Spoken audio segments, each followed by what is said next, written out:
Benteng terakhir tubuh dari horor pandemi COVID-19 adalah imunitas. Cegah corona, jaga imun tubuh. Minum herbal tetes soman untuk daya tahan tubuh optimal.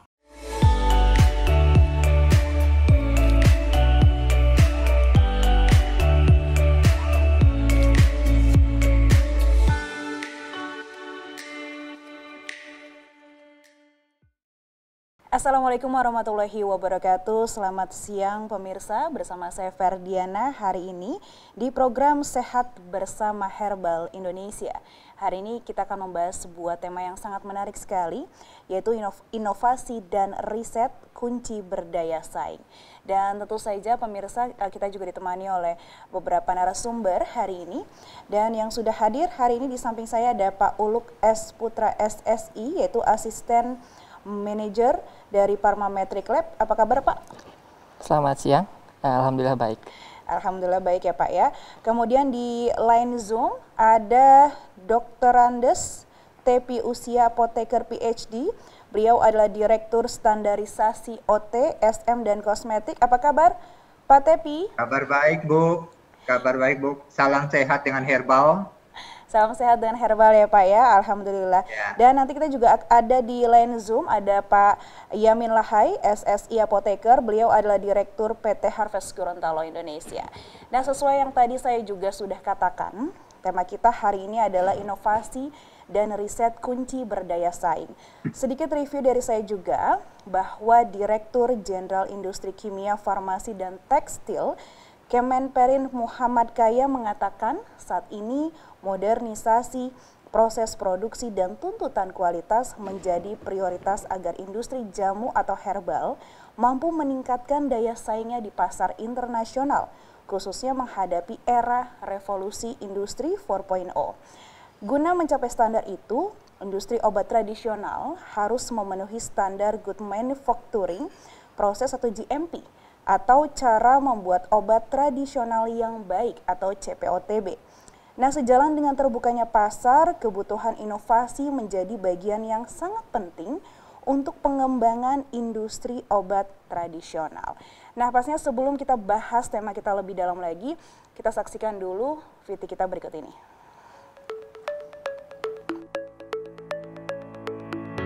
Kementerian Perindustrian menyatakan inovasi dan pengembangan riset menjadi kebutuhan mendesak bagi industri jamu dan obat tradisional untuk meningkatkan daya saing dalam memanfaatkan peluang pasar internasional.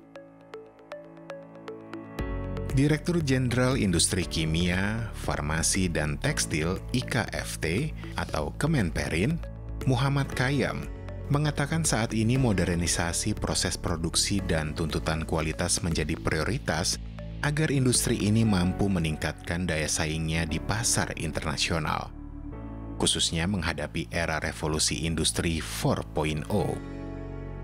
Guna mencapai standar itu, dia mengatakan Kemenperin telah melakukan pembinaan kepada industri obat tradisional untuk memenuhi standar Good Manufacturing Process atau GMP dan cara pembuatan obat tradisional yang baik atau CPOTB.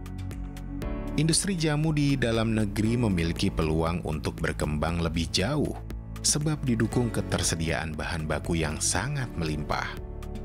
Menurutnya, ada lebih dari 30.000 varietas yang tergolong tanaman obat dan berkhasiat yang dapat dimanfaatkan ke dalam berbagai formulasi dan varian produk jamu.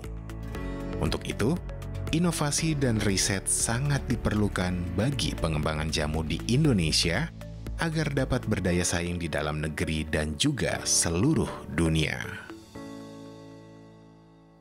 Pemirsa, itu adalah tadi sedikit VT kita ya, yang memang menjelaskan bahwa sepertinya di era revolusi industri ini memang mengharuskan berbagai produsen untuk memenuhi syarat-syarat tertentu, salah satunya adalah CPOTB. Nah, kita sudah tersambung juga dengan Pak Tepi. Beliau adalah Direktur Standarisasi OT, SM dan Kosmetik. Halo Pak Tepi. Halo ya. Juga. Halo Pak. Pak, kita ada sedikit pertanyaan untuk Bapak nih ya Pak ya, sesuai dengan review yang tadi sudah ada ya dan kita sudah dengarkan. Memang pada saat menghadapi era revolusi industri 4.0 ini mengharuskan beberapa produsen itu khususnya produsen herbal lokal untuk memiliki daya saing di pasar internasional, mereka harus memenuhi salah satu syarat yaitu CPOTB. Nah, mengapa alasannya demikian, Pak? Iya, terima kasih Bu ya. Jadi mungkin saya dari Badan POM ya, saya akan menjawab ya. Jadi kalau GMP atau Good Manufacturing Practices ya, atau di Indonesia untuk khusus herbal ya, kita katakan CPOTB, yaitu cara produksi obat tradisional yang baik ya, atau cara pembuatan obat tradisional yang baik ya. Jadi CPOTB ini merupakan suatu rangkaian ya kegiatan yang meliputi pembuatan ya produk, dalam hal ini obat tradisional ya, dalam rangka untuk menjamin mutu ya, jadi kualitas dari produk yang akan dihasilkan untuk digunakan sebagaimana mestinya ya. Jadi sebenarnya pedoman dari CPOTB ini bukan saja di Indonesia, tetapi semua negara ya sudah menerapkan dan mengimplementasikan CPOTB atau GMP ini ya. Jadi memang ini sangat penting karena tadi saya garis bawahi untuk menjamin mutu ya. Jadi kalau mutu suatu produk obat herbal ya tidak sesuai dengan GMP, begitu kita kan nggak bisa pertanggungjawabkan ya. Karena memang herbal atau obat herbal ini digunakan untuk dimakan ya. Jadi mutunya harus terjamin, kemudian tadi kualitasnya kan harus dipertahankan ya, untuk selanjutnya tetap sesuai dengan kualitasnya yang sesuai dengan CPOTB tadi ya. Jadi memang itu persyaratan mutlak untuk suatu produk yang dapat bersaing ya. Kalau memang teman-teman pelaku usaha di Indonesia produk lokal yang mau bersaing dan mau diekspor ke luar negeri, persyaratannya pasti diminta sudah nggak menerapkan CPOTB atau GMP tadi ya. Jadi saya kira ini sesuai dengan judul talkshow hari ini, kunci berdaya saing itu paling penting harus CPOTB ya. Kalau tidak CPOTB atau tidak GMP belum tentu bisa diterima di negara lain ya. Jadi itu menurut saya tuh sangat penting yang dilakukan dan diterapkan oleh pelaku usaha herbal di Indonesia. Ya, baik. Selain memang harus memiliki CPOTB, Pak, ada syarat lagi yang memang harus dilakukan oleh produsen herbal dalam berdaya saing di pasar internasional? Ya, jadi kalau kita lihat dari Badan POM sendiri, itu Badan POM kita udah membuat peraturan bagaimana sih cara produksi obat tradisional yang baik atau CPOTB tadi ya. Dan untuk industri ya obat tradisional ya diharuskan menerapkan CPOTB ya. Jadi memang sebenarnya itu biasanya dibuktikan dengan sertifikat, begitu semua aspek dari CPOTB itu sudah diterapkan ya. Misalnya di situ ada tertulis ada aspek personalia, orangnya yang melakukan produksi atau pembuatan itu harus bagaimana kriterianya ya. Kemudian bangunan dan peralatan yang dipakai, fasilitas itu juga dipersyaratkan ya, karena semuanya harus bersih, higienis ya, sanitasi. Kemudian bagaimana melakukan produksi ya, pengawasan mutu atau quality control itu juga penting.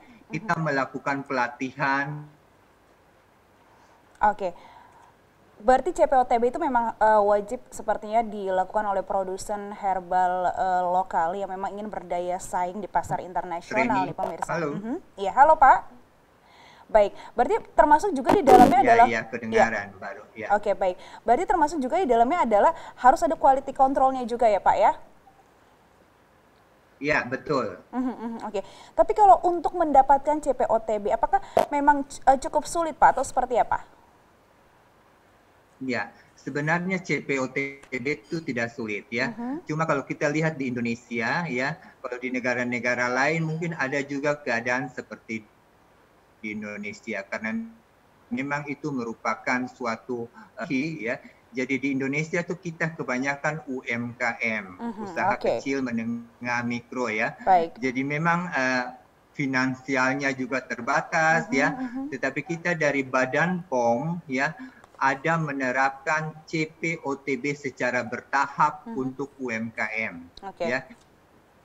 Jadi nanti kita mendampingi mereka, kita membimbing mereka mulai dari tahap 1 ya, higienis sanitasi, dokumentasi, kemudian naik lagi ke tahap 2 sampai bisa menerapkan semua aspek dari CPOTB. Ya, jadi itu adalah keringanan-keringanan atau relaksasi yang kita berikan sehingga nanti kita harapkan semua industri atau UMKM di Indonesia itu bisa menerapkan CPOTB secara full. Ya. Oke, baik. Pak, nanti kita akan lanjutkan, tapi saya ke Pak Uluk dulu. Ya, halo Pak. Halo. Ya, Pak Uluk, kalau tadi Pak Tepi menjelaskan sepertinya memang kalau untuk syarat CPOTB ini tidak cukup sulit ya Pak ya, dan memang itu mungkin juga sebagai nilai plus juga untuk produsen dari herbal lokal itu sendiri. Nah, kalau kita bicara soal CPOTB, pastinya kan juga kita bicara soal riset-riset yang memang sudah dilakukan dari produsen lokal itu atau produsen herbal dimanapun, benar ya Pak ya? Oke, nah sebenarnya riset apa saja sih Pak yang memang harus dilakukan oleh produsen obat tradisional agar bisa memiliki daya saing yang kuat di pasar internasional? Internasional. Jadi tadi yang seperti Pak Tepi sampaikan ya, untuk CPOTB itu kan suatu syarat mutlak ya supaya obat tradisional ini bisa dipasarkan atau bisa diedarkan di pasaran Indonesia. Apalagi di internasional. Untuk risetnya sendiri, di samping tadi CPOTB itu adalah suatu syarat mutlak, tentu kan produsen ini juga harus mempertimbangkan supaya dia bisa bersaing ya, bersaing. Jadi bersaing apa sih lebihnya produknya dia dari produk yang lain. Benar. Untuk risetnya itu tentu kalau kami mengarahkan itu lebih mengarahkan untuk produsen jamu atau obat tradisional ini menjadikan produknya itu menjadi produk fitofarmaka. Nah, untuk menjadi produk fitofarmaka ini tentu ada riset, diantaranya itu ada riset preklinik, dan yang kedua tentu riset klinik secara uji klinik ya, uji preklinik dan uji klinik. Jadi sebetulnya itu dua itu tadi, dua riset itu. Jadi uji preklinik dan uji klinik. Gitu. Berarti kalau sudah memiliki ada hasil yang baik, ada praklinik, uji klinik, dan kemudian sudah CPOTB juga, itu memang sudah merupakan syarat-syarat yang memang bisa langsung berdaya saing di luar. Iya, betul sekali. Jadi uji preklinik dan uji klinik ini menguatkan klaim obat tersebut atau obat tradisional tersebut. Oh ya, obat ini bisa menyembuhkan atau menyembuhkan satu penyakit begitu. Oke, berarti dari uji praklinik atau uji klinik tersebut harus sesuai dengan klaim yang memang ada. Iya, itu jadi memang itu uji preklinik dan uji klinik itu untuk menguatkan, jadi suatu data ya. Jadi untuk menguatkan dan meningkatkan daya saing tadi sih sebetulnya. Butuh berapa lama sih Pak sebenarnya untuk kita melakukan hasil uji tersebut? Kalau untuk uji klinik yang relatif sangat lama karena dari uji klinik sendiri ada beberapa fase ya. Ada fase 1, fase 2 sampai fase 4 gitu. Untuk masing-masing fase ini waktu yang diperlukannya yang relatif cukup panjang adalah uji klinik fase 3 yang melibatkan jumlah subjek atau relawan yang memang relatif lebih banyak dibandingkan fase 1 dan fase 2. Begitu sih. Oke. Nah, berarti kan kalau riset atau penelitian yang memang sudah dilakukan di PML ini memang sudah pastinya akan diakui juga di pasar internasional. Kalau untuk pengalaman kami, karena memang kami juga berpengalaman di uji BABE, yang uji BABE ini salah satu bentuk uji klinik, itu kami sudah diterima di Malaysia, ASEAN ya, kemudian untuk di Filipina, kemudian untuk di Singapura. Jadi dan juga untuk beberapa negara di Afrika yang saya tahu adalah diterima di Nigeria karena sponsor kami meregistrasikan obat untuk dipasarkan di daerah-daerah tersebut. Begitu. Jadi dengan hasil yang udah ada praklinik dan klinik ini memang sudah merupakan satu syarat juga ya Pak ya untuk bisa go internasional juga nih pemirsa ya, dan menjadi nilai plus juga berarti untuk si produsen tersebut. Untuk meningkatkan daya saing. Jadi untuk menunjukkan bahwa produk kami atau produk obat herbal tersebut lebih baik atau lebih terbukti dibandingkan obat-obat yang obat herbal yang beredar di pasaran begitu. Oke, Pak, ini kan juga yang mungkin sebagai masyarakat awam juga ya Pak ya, ini kan sebenarnya nggak tahu juga ini kalau untuk apa bedanya praklinik dan kan ada praklinik dan juga uji ada klinik. Ya, benar. Kalau untuk uji praklinik ini lebih ke hewan ya. Jadi untuk ke hewan atau secara in vitro. Kalau untuk uji klinik ini kita langsung ke subjek sehat atau subjek sakit. Gitu. Jadi untuk melihat safety safety atau keamanan dari obat herbal tersebut, dosis efektif, kemudian juga untuk melihat efek ya, tentu efek yang di efek atau manfaat yang diberikan obat herbal tersebut kepada manusia. Karena kan targetnya untuk obat herbal ini kan dipasarkan untuk mengobati manusia begitu ya. Jadi seperti itu. Berarti kan kalau tadi syaratnya dari Pak Tepi sendiri kan ya, berarti harus CPOTB. Benar ya Pak ya. Terus kemudian ada praklinik, uji klinik yang memang bisa menunjang untuk berdaya saing di pasar internasional. Betul. Selain itu ada uji-uji klinis lainnya Pak atau seperti apa? Dari ini ya cukup dua itu saja sih dari untuk meningkatkan obat ya, untuk meningkatkan daya saing atau menunjukkan klaim bahwa obat ini memberikan efek yang baik gitu. Jadi hanya untuk uji klinik dan uji preklinik dan uji klinik saja. Oke. Gitu. Pak, kalau di saat seperti saat ini kan ya Pak ya, apakah kalau saat ini kan pada masa pandemi, benar ya Pak ya. Ini kan bahan-bahan herbal seperti rempah-rempah ini kan lagi booming banget yang katanya bisa meningkatkan daya tahan tubuh. Apakah di masa pandemi ini sebenarnya juga banyak sekali nih produsen herbal lokal yang kayaknya gencar sekali untuk pengen uji klinis juga? Iya, di tempat kami di PML itu ada beberapa uji yang terkait dengan tadi untuk menunjukkan bahwa obat herbal tersebut mengukuhkan klaim, menguatkan klaim dengan data-data yang valid bahwa obat herbal itu bisa menyembuhkan atau meningkatkan daya tahan tubuh terkait COVID-19 ya. Oke, karena memang mereka mungkin sudah semakin sadar itu sebagai nilai plus juga untuk produk mereka ya Pak ya. Oke, dan di line Zoom kita, ada Pak Yamin. Pak Yamin ini adalah Direktur dari PT Harvest Gorontalo Indonesia. Assalamualaikum Pak Yamin. Halo Pak. Waalaikumsalam warahmatullahi wabarakatuh. Ya. Baik Pak, ya, Pak. Mbak Nana. Oke, Pak Yamin di samping saya, ya baik. Pak Yamin di samping saya ada Pak Uluk. Beliau adalah asisten manajer dari Parmametric Lab, Pak. Kita lagi. Ya. Iya, Selamat sore, Pak. Oke, di Gorontalo sudah sore, Pak. Oke, Pak Yamin, kita sedang bahas soal inovasi dan riset kunci berdaya saing ya, Pak ya. Oke, Oke Pak. Selain itu kita juga ada Dr. Andes Tepi Usia Pak. Beliau adalah Direktur Standarisasi OT, SM, dan Kosmetik Pak. Iya. Selamat sore Pak Tepi. Ya, oke. Pak, ada sedikit pertanyaan juga nih Pak dari kami ya Pak ya. Kalau kita bicara soal pasar global di internasional ya Pak ya, apalagi soal produk herbal. Pak Yamin, sepertinya kan memang kita harus memiliki daya saing yang tinggi. Apakah PT HGI juga telah mendapatkan CPOTB nih Pak pada pabrik dan juga risetnya? Penelitian apa yang memang sudah didukung? Iya, terima kasih Mbak Nana. Jadi PT HGI itu di akhir tahun 2017, alhamdulillah kita sudah dapat sertifikat CPOTB. Ya. Sehingga dengan sertifikat ini, kemudian produk-produk kita terterima di berbagai negara. Akan tetapi pada saat itu memang awalnya karena memang pola marketing kita ini adalah dengan pola kita memberi uji coba dulu kepada calon-calon distributor kita, dan mereka merasa bahwa ini berkhasiat, maka melakukan kerjasama dengan kita. Sehingganya dalam kerjasama itu ya tentunya di tiap negara punya regulasi, dan regulasi-regulasi ini yang harus kita penuhi. Salah satunya adalah CPOTB. Oke.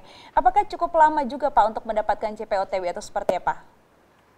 Iya, kami cukup lama Mbak, jadi karena memang kami mulai dari proses bangun baru, sehingga sebenarnya mendapatkan CPOTB itu tergantung kita karena support dari Badan POM itu sudah sangat luar biasa membantu kita. Cuman kendala kami di lapangan adalah pembangunan fisiknya. Harusnya kalau memang semuanya dari saat konsultasi persetujuan layout itu kita sudah siap semua, ya itu mungkin relatif bisa jadi cepat karena Badan POM baik dari pusat maupun melalui Balai POM Gorontalo itu terus sangat membantu kami, terus membimbing kami sehingga bisa mendapatkan CPOTB walaupun kami waktu itu memang rata-rata pada tidak punya pengalaman sebenarnya di industri industri obat tradisional. Ya. Selain memang PT HGI juga sudah mendapatkan CPOTB nih Pak, riset dan penelitian apa saja memang mendukung hal tersebut? Ya, jadi kami memang secara mandiri kami sudah melakukan uji klinis, tapi memang pada saat itu uji klinis itu kami belum tahu kalau mau uji klinis itu harus daftarkan ke Badan POM, sehingga memang pada saat uji klinis pertama itu kami tidak terdaftar, kita tidak daftarkan. Nah ini kita coba akan upayakan untuk uji klinis kedua, untuk tetapi melalui prosedur-prosedur yang setelah ditetapkan oleh Badan POM. Di sisi lain, kami juga termasuk salah satu dari 3 produk yang sedang diusulkan untuk menjadi penelitian di dalam rangka membantu dalam penanganan COVID ini. Itu penelitian dilakukan dengan Kemenristek, Mbak Nana. Oke, baik. Pak Yamin, nanti kita akan meneruskan kembali ya, dan untuk Pak Uluk nanti kita akan teruskan kembali dan juga Pak Tepi. Sebelum kita meneruskan kembali, kita break dulu sejenak. Sejak 2 pasien positif corona pertama di Indonesia diumumkan oleh Presiden Joko Widodo pada tanggal 2 Maret 2020, penyebaran jenis virus baru ini terus meningkat. Pada tanggal 9 Maret, angkanya bertambah menjadi 19 orang. Tanggal 15 Maret, bertambah lagi hingga 96 orang. Tanggal 16 Maret, melonjak menjadi 134 orang. Dan keesokan harinya, tanggal 17 Maret menjadi 172 orang. Sehari berikutnya, tanggal 18 Maret, bertambah lagi menjadi 227 orang. Dan hari ini, tanggal 26 Maret 2020, saat narasi ini kami buat, jumlah pasien COVID-19 menembus angka 893 orang. Kita tidak tahu berapa ambang batas yang sanggup kita atasi. Apa itu virus corona? Coronavirus atau virus corona adalah virus yang dapat menyebabkan gangguan pernafasan pada manusia. Virus ini bisa menyebabkan penyakit yang ringan seperti gejala flu biasa atau flu-like syndrome, hingga penyakit yang lebih parah seperti Middle East Respiratory Syndrome atau MERS, kemudian Severe Acute Respiratory Syndrome atau infeksi pernafasan berat yang akut, kemudian juga menyebabkan Coronavirus Disease 19 atau COVID-19. Sejak merebaknya virus corona di Cina pada akhir Januari 2020 dan meluas ke 20 negara lainnya, hingga menyebar ke ratusan negara di dunia, permintaan ekspor produk herbal Tetesoman dipercepat. Pada tanggal 12 Februari 2020, Herbal Tetesoman melepas ekspor perdananya sebanyak 150.000 botol ke 14 negara dari 46 negara tujuan, dengan rencana total ekspor sebanyak 2 juta botol. Herbal Tetesoman adalah produk jamu kategori obat tradisional yang telah direkomendasi oleh BPOM RI sebagai produk kesehatan Indonesia yang berfungsi untuk meningkatkan imunitas tubuh. Untuk kesehatan pribadimu dan orang-orang yang Anda sayangi, cegah corona, jaga imun tubuh. Minum Herbal Tetesoman untuk daya tahan tubuh optimal.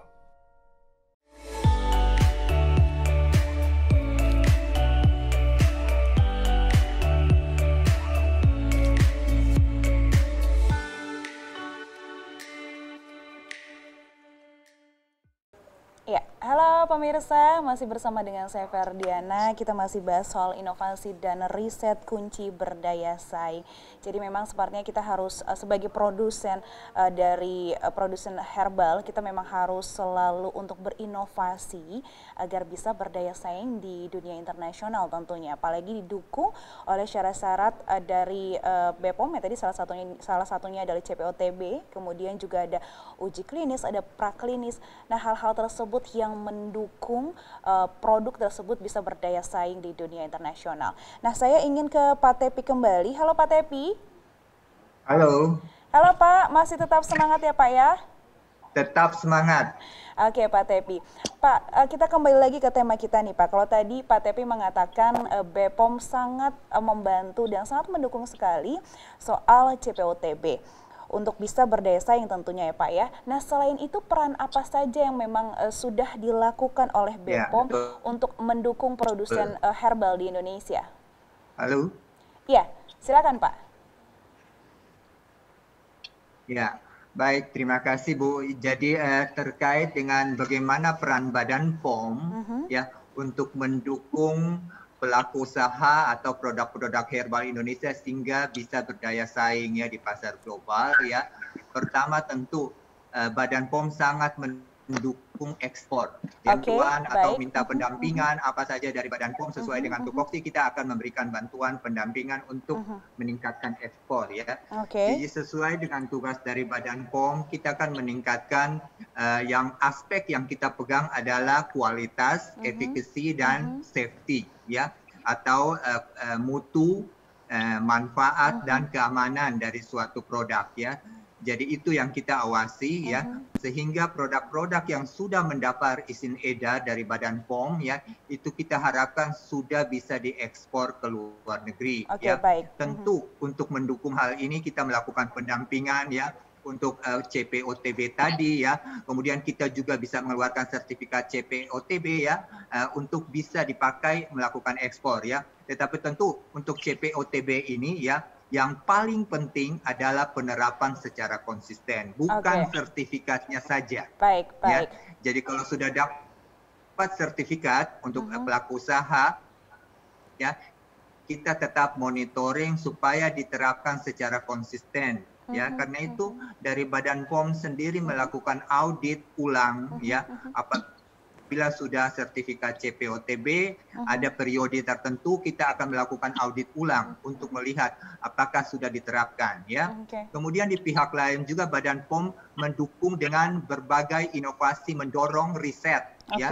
Sebenarnya kalau kita lihat herbal atau obat tradisional sendiri itu dari Badan POM ada arah pengembangannya ada 3 ya. Pertama ada jamu. Jamu itu secara empiris sudah digunakan oleh nenek moyang kita ya.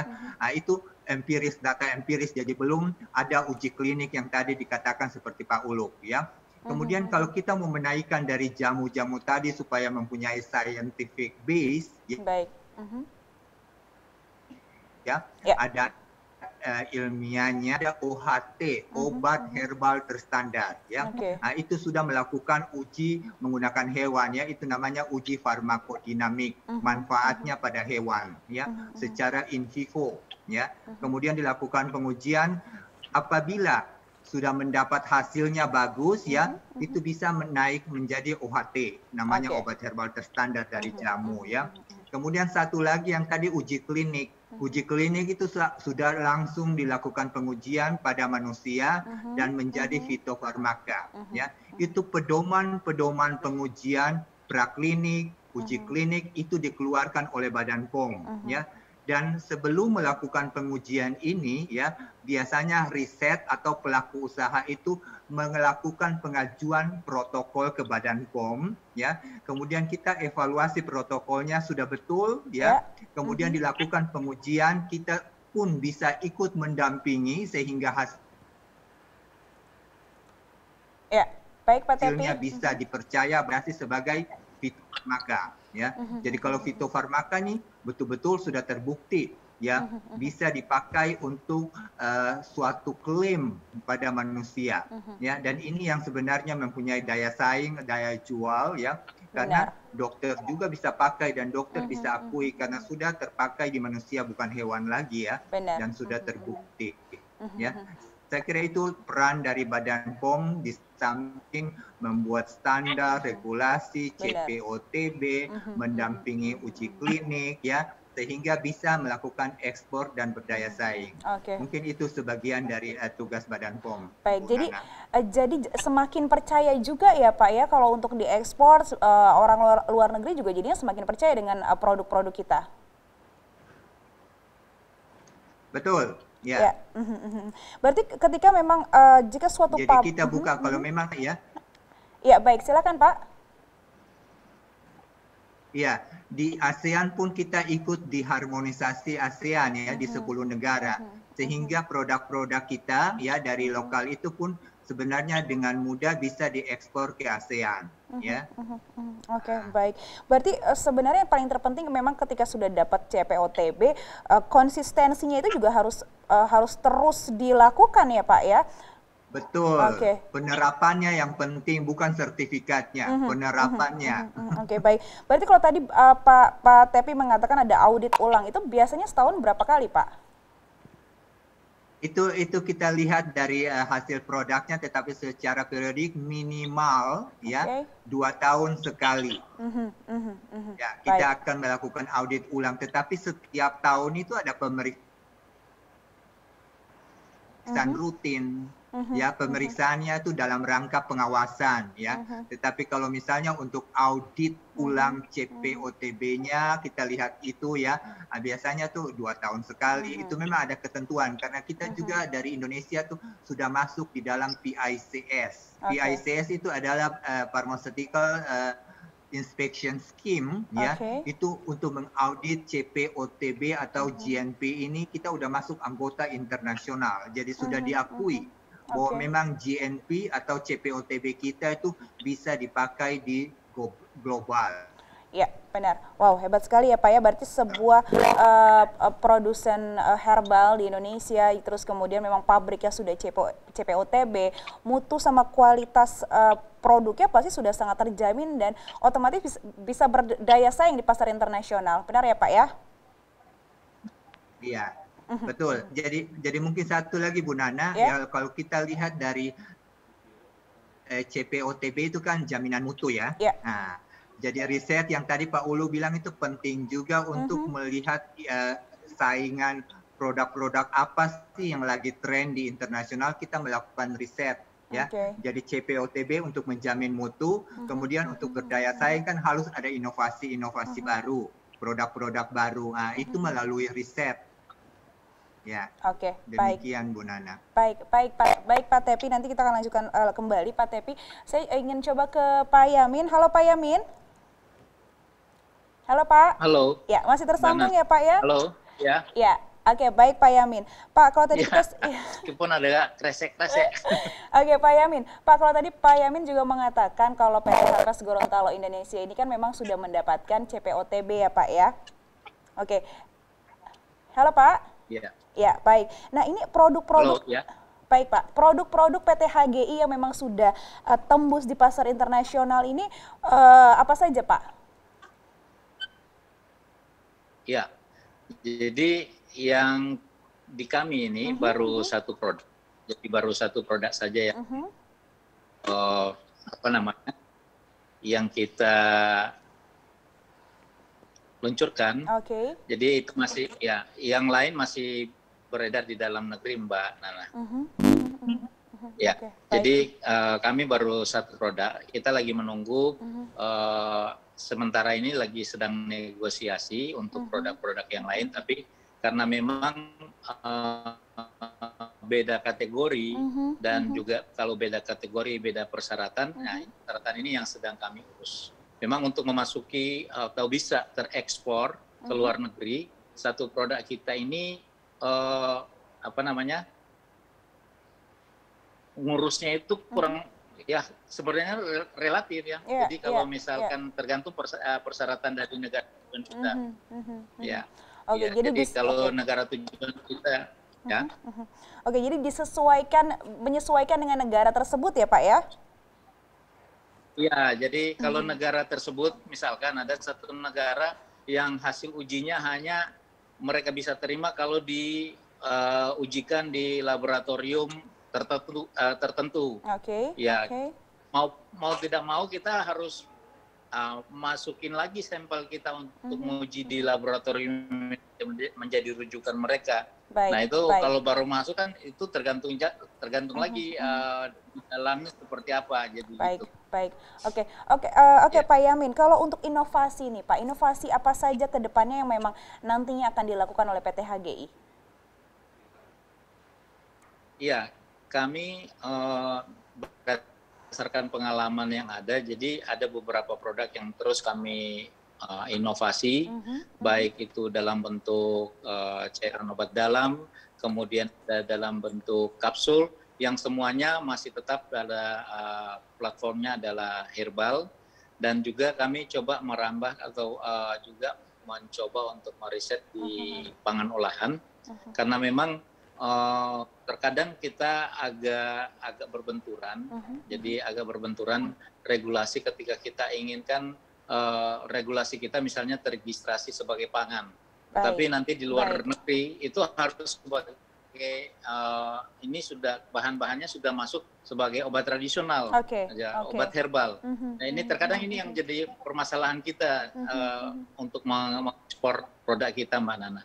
Jadi kami juga harus mempersiapkan kira-kira ke depan ini nanti negara tujuan atau mitra kita akan minta seperti apa. Oleh sebab itu kami juga sedang meriset tentang produk-produk yang di kategori pangan. Oke, berarti sampai sekarang pun juga PT HGI terus berinovasi ya Pak ya? Ya. Ya. Oke, Pak Yamin.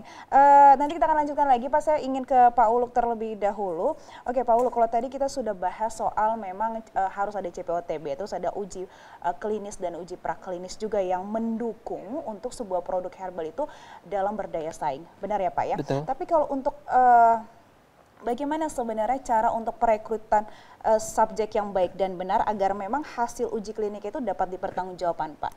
Oh, kalau untuk uji klinik ya, cara merekrut ya, kita ada guideline lagi dari BPOM dan dari internasional juga. Itu kalau kami ini CUKB kalau untuk dari Badan BPOM adalah cara uji klinik yang baik. Nah, kalau untuk istilah internasionalnya adalah GCP, Good Clinical Practice. Jadi di situ adalah guideline atau panduan-panduan bagaimana kita menginformasikan suatu penelitian kepada calon subjek yang akan diikutsertakan untuk uji klinis suatu obat atau obat herbal, begitu. Itu ada, jadi panduannya ada di CUKB dan GCP itu. Oke, jadi memang harus memenuhi panduan-panduan tersebut. Tapi pernah bisa ada sesuatu yang membuat gagal nggak, Pak? Biasanya penyebabnya apa? Untuk gagal dalam hal apa ini? Dalam hal uji kliniknya? Memang ya pasti kalau untuk uji klinik itu tingkat keberhasilannya 50% ya. Jadi ada kemungkinan iya terbukti dan ada juga sesuai dengan klaim gitu kan. Ada juga memang yang tidak terbukti. Begitu. Jadi yaitu dalam uji klinis seperti itu sih. Oke. Jadi sebenarnya 50-50 ya Pak ya? Iya, betul. Oke, jadi praklinis dan uji klinisnya harus sesuai dengan klaim yang tadi Bapak katakan juga, dan itu bisa menjadi nilai plus juga untuk sebuah produsen herbal dalam berdaya saing di dunia internasional. Seperti tadi Pak Tepi juga menjelaskan, sebenarnya dari BPOM juga cukup banyak regulasinya juga. Betul. Ya Pak ya, dan kemudian juga BPOM juga sangat membantu sekali untuk para produsen herbal ini untuk mendapatkan CPOTB pastinya. Dan tidak terasa nih Pak Uluk, ya kita sudah mengakhiri program kita hari ini, dan terima kasih untuk Pak Tepi. Halo Pak Tepi. Halo, sama-sama, terima kasih. Terima kasih atas waktunya ya Pak ya. Selamat sore Pak Tepi. Ya, sehat selalu. Sehat selalu Pak. Dan halo Pak Yamin, terima kasih atas waktunya hari ini Pak Yamin. Ya, terima kasih Mbak Nana. Terima kasih Pak Yamin. Pak Tepi. Ya, sehat selalu ya Pak ya. Oke, dan pastinya. Terima kasih Pak Uluk. Ya, selamat sore. Terima kasih Pak. Dan pastinya sebelum untuk mengakhiri perbincangan kita juga hari ini, saya juga akan memberikan sedikit kenang-kenangan ya Pak ya untuk Pak Uluk. Baik, kita ada sedikit kenang-kenangan dari PT Soman Indonesia Pak, mohon diterima. Baik, oke. Terima kasih. Silakan Pak. Dan untuk Pak Tepi, kita juga ada penghargaan juga, kenang-kenangan juga dari PT Soman Indonesia, saya akan mewakilinya. Oke, jadi pemirsa tetap hidup sehat selalu ya, dan jangan lupa untuk cerdas memilih produk kesehatan. Apalagi kalau kita lihat sekarang ini musim pandemi COVID-19, kita harus tetap menjaga kesehatan tubuh kita dengan meningkatkan daya tahan tubuh. Saya Ferdiana, wassalamualaikum warahmatullahi wabarakatuh. Terima kasih ya Pak.